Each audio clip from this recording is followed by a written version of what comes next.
আল্লাহ হচ্ছেন ক্ষমতার মালিক। আমি ঢাকায় স্টিল ছিলাম, জুলাই অগাস্ট আমি ঢাকাতেই ছিলাম।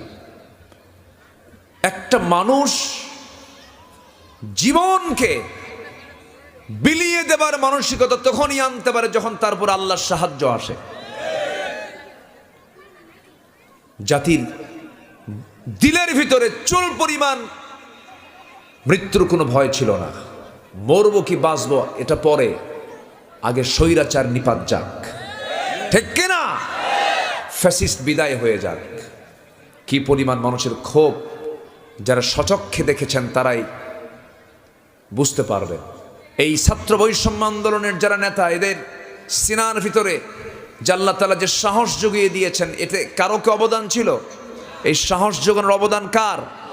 আসতে বলবেন না কার? এই বিজয় কে দিয়েছেন? এটাকে ধরে রাখতে হবে। চাঁদাবাজি কিন্তু ওরা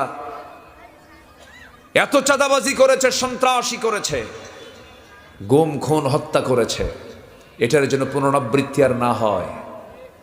শোনা যায় এখনো এদিক সেদিক কিছু চাঁদাবাজি হয়। মাথায় রাখবেন, একজন কিন্তু বিদায়ের সময় ভাঙ্গা হেলিকপ্টারে বিদায় নিয়েছে।